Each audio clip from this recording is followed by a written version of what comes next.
Then you're going to need something to measure with. I have a 1 tablespoon measurement. Then you're going to need squeeze bottles or just a plastic bottle with a hole in the top. I have 2 of those. And then you're going to need dye. I have teal RIT dye and purple RIT dye. Then something to measure out your water in. And then I have these 2 little containers to mix the dye in. And then I have this baking pan with the cookie grate on it so that my shirt won't sit in the dye and the excess can drain. And then I have a little bin for washing the dye off in. And that's all. Let's get started. So here I have my hot water. So this is 2 cups of hot water, and you're going to want 2 tablespoons of dye for 2 cups of hot water. So 1 tablespoon of dye per cup of hot water. If you want your fabric to be darker, then you'd probably want to put more because this turned out to be quite a pastel color. So I'm going to measure out 1 tablespoon of dye, and then I'm just going to go ahead and pour it in my bottle. And make sure to wear gloves because this dye can stain. And now I'm going to put my 2nd tablespoon in. Again, you can mess around with it to your liking. And then we're going to need to add dish soap because that is what the packaging says, so just read the packaging. So I'm just adding a little bit of dish soap. And then I am going to go ahead and put the cap on. And then I'm just going to use a finger to cover the hole and shake it all up. Make sure to shake it well so that everything is evenly dispersed. I didn't film this part, but I went ahead and did the same thing with the blue dye and just do it with whatever color you want. I'm going to go ahead and tie the shirt. So over here I have my pre-washed shirt, and it needs to be pre-washed so that the dye can best adhere. So I'm just going to take my bin, and now I'm going to dip my shirt in it and to make sure it's damp. And this is the best way so the dye can get on there. And just squeeze the excess water out.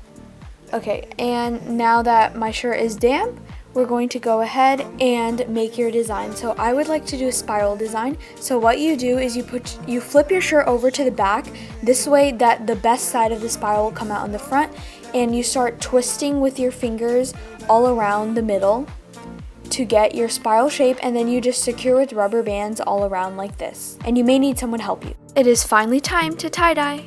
So I just put my cloth on the grate, and you're just going to go ahead and tie-dye like a pizza. So you can alternate colors, which is how I did, and make sure to get the back and get every white spot. There should be no white spots. Now that I've finished dyeing, I'm going to take a plastic bag and put my tie-dye into the plastic bag and let it sit for 30 minutes. After 30 minutes, it's time to set your dye. Take your plastic bag and put it on a damp paper towel in the microwave and microwave for 2 minutes. For more instructions, go to the RIT website. After 2 minutes, let the bag cool, and then you're ready to wash. Take your bin of cool water and put it in your sink. Make sure to press the shirt and squeeze out all of the dye. Your shirt is done washing when no dye comes out when you squeeze it. It will get significantly lighter in this process as well. Make sure to wear gloves as the chemicals can be hazardous for your skin. So this is what the shirt looks like after I finish washing it by hand. As you can see, it's pretty dark, but it will lighten up a lot more in the washer. Now it's time to pop the shirt in the washer. So put some soap in as normal, and the settings that I'm going to be washing on so I'm going to turn it on. I'm going to be washing it on normal setting. Then the wash rinse is warm and cold. The spin speed is going to be low. The soil level is light. And then you're ready to start it.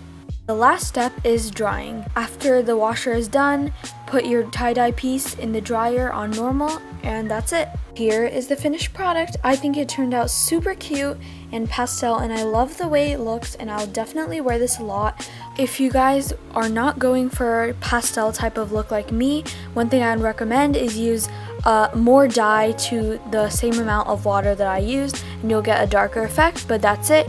If this video is helpful, please like and subscribe for more, and I will see you guys next time. Thanks for watching.